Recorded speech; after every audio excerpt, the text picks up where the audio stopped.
क्या डायबिटिक लोग नॉर्मल खाना खा सकते हैं या उनके लिए कुछ अलग तरीके का खाना बनाना पड़ेगा? क्या उनके लिए अलग तरीके के चावल, आटा या गेहूं को खरीदने की ज़रूरत है? किस तरीके से करें एक डायबिटिक मील प्लान की तैयारी? ये सब और बहुत से और सवालों का जवाब आपको इस वीडियो में मिलने वाला है। So let's get started.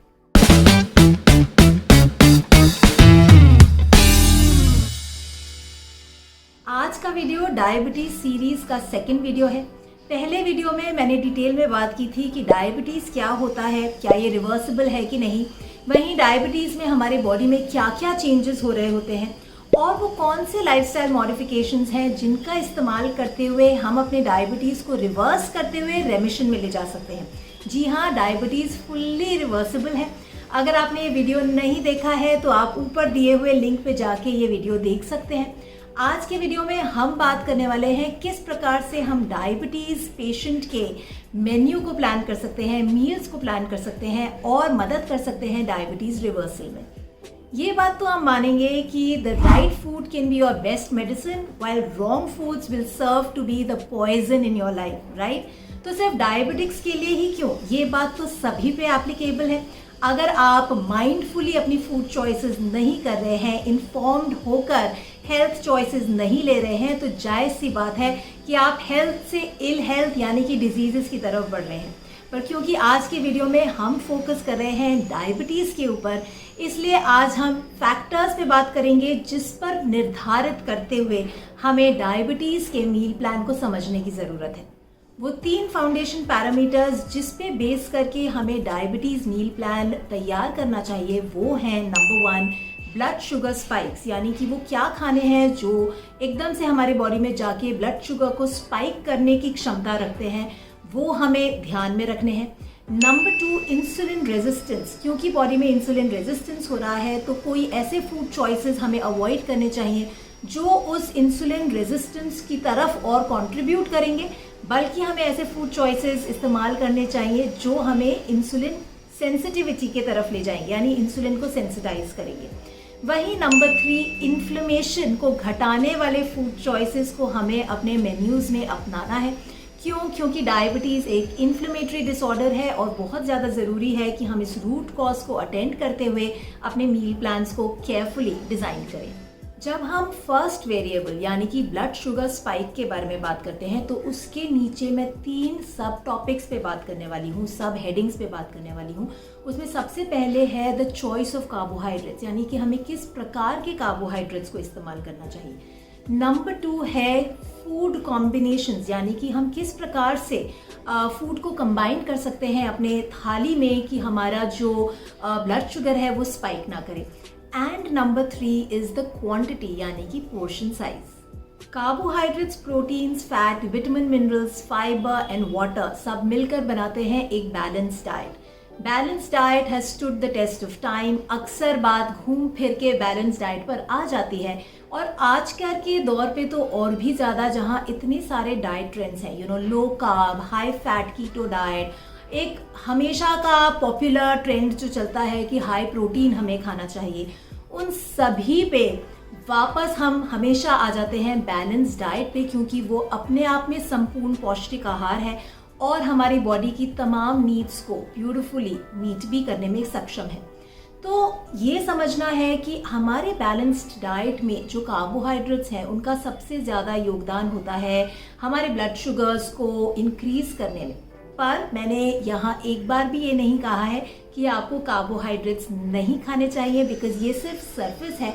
हम हमारे सभी वीडियोस में सरफेस लेवल की तो बात करते ही नहीं, राइट?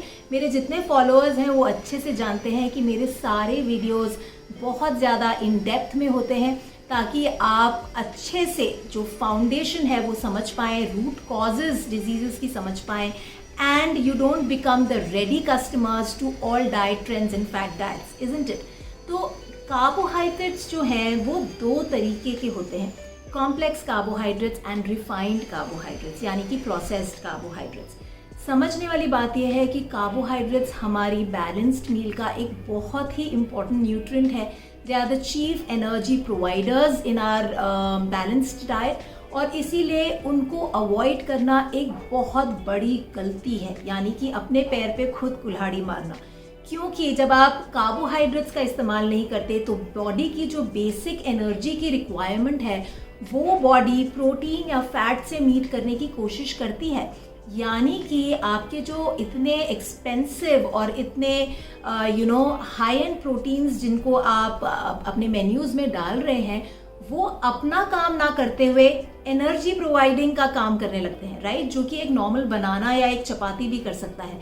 तो वहाँ आपके फिश, एग, चिकन, पनीर जैसे जो आइटम्स हैं वो बिल्डिंग ब्लॉक्स या फिर मस्कुलर स्ट्रेंथ या फिर रिपेयर एंड रीजनरेशन का काम को बैकसीट देते हुए एक आलू या रोटी, चावल या फिर केले का काम कर रहे हैं। I mean, are we losing it or what? We have to be smart, isn't it? तो इसीलिए कभी भी अपने मील्स में आपको कार्बोहाइड्रेट्स को एलिमिनेट नहीं करना है। आपको इन्फॉर्म्ड होते हुए, इन्फॉर्म्ड हेल्थ चॉइसेस लेते हुए कॉम्प्लेक्स कार्बोहाइड्रेट्स को अपनाना है और रिफाइंड यानी कि जो वो फूड आइटम्स जो बहुत ज़्यादा प्रोसेस्ड हैं, जिनमें फाइबर की मात्रा नहीं है, जिनमें हिडन सोर्सेज ऑफ फैट है या ट्रांस फैट है या फिर हिडन शुगर के सोर्सेज हैं, हमें उनको अवॉइड करना है।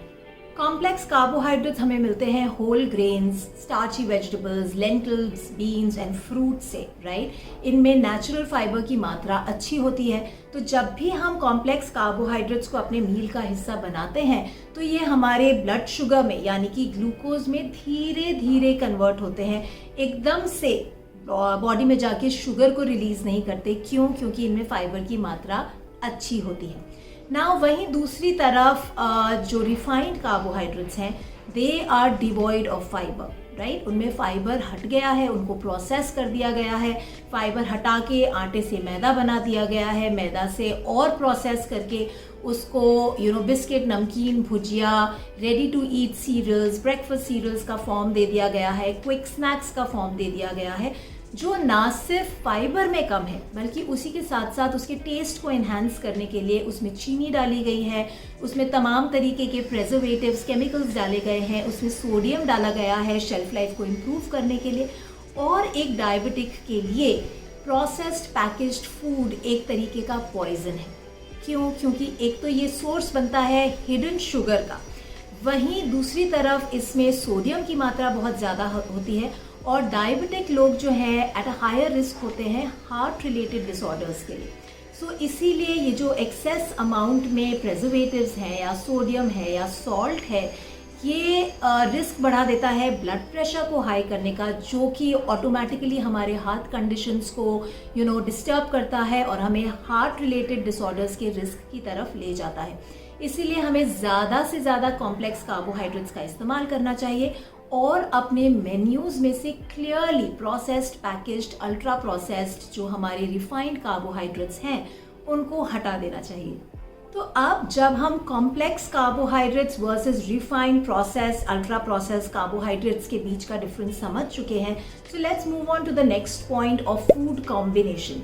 जी हाँ, अक्सर मैं देखती हूँ कि लोग जो हैं वो डरते हैं कोई पर्टिकुलर टाइप ऑफ फूड खाने से। फॉर एग्जांपल, बहुत से लोग आके बोलते हैं कि भाई हमें चावल छोड़ देना चाहिए, राइट, क्योंकि चावल, मैं डायबिटिक हूँ और चावल से तो ब्लड शुगर लेवल्स बढ़ जाते हैं। समझना ये है कि हम किसी भी फूड आइटम के ग्लाइसीमिक इंडेक्स को, यानी कि वो कितनी जल्दी शुगर में रिलीज होता है हमारे बॉडी में, उसको कंट्रोल कर सकते हैं। जी हाँ, उसका कंट्रोल हमारे हाथ में है। वो कैसे? वो ऐसे कि हम उस फूड आइटम के साथ कौन से फूड आइटम्स को खा रहे हैं, किस प्रकार से हम कॉम्बिनेशन बना रहे हैं, जिससे कि उस पर्टिकुलर फूड आइटम का ग्लाइसीमिक इंडेक्स जो है हम रिड्यूस कर सकते हैं। Now to carry forward the same example, अगर आप चावल की बात करते हैं, पहली बात तो ये है कि चावल से डायबिटीज़ का कोई लेना देना नहीं है। आप चावल खाते हुए भी अपने ब्लड शुगर लेवल्स को रिवर्स कर सकते हैं। आप चाहें तो मेरे ही चैनल पे मेरे पेशेंट्स के रिव्यूज़ वाले जो वीडियोज़ हैं जिसमें उन्होंने डायबिटीज़ किस प्रकार से रिवर्स किया है, इंसुलिन से शुरू होते हुए वो कैसे दवाइयों पर आए और दवाइयों का भी उन्होंने किस तरीके से डोज कम करते हुए आज की डेट में वो किसी भी दवाई पे नहीं है। इस तरीके के जो हमारे वीडियोस हैं वो आप देख सकते हैं, straight from the horses mouth आप सुन सकते हैं कि उन्होंने किस प्रकार का खाना डायबिटीज़ रिवर्सल प्रोग्राम्स में खाया है, राइट। तो उनके पूरे जर्नी के दौरान उन्होंने as normal as you and me खाना खाया है। तो राइस जो है वो अपने आप में बिल्कुल भी कल्प्रिट नहीं है। हमारे इंडियन कल्चर में अगर आप देखेंगे तो हम राइस कभी भी खाली नहीं खाते, राइट। या तो हम उसको पुलाव की फॉर्म में खाते हैं जिसमें सब्जियां डलती हैं, या फिर चिकन बिरयानी, या फिर मटन बिरयानी, या फिर हम माछेर झोल भात यानी फिश करी एंड राइस खाते हैं। या फिर सिंपल वेजिटेरियंस की बात करें तो हम हमेशा राजमा चावल, छोला चावल या दाल चावल के फॉर्म में या खिचड़ी के फॉर्म में चावल को इस्तेमाल करते हैं। वहीं कर्ड राइस का भी एक अच्छा कॉम्बिनेशन है। सो जब भी हम ये कॉम्बिनेशंस में देखते हैं, rice is always eaten with a source of protein and vegetables.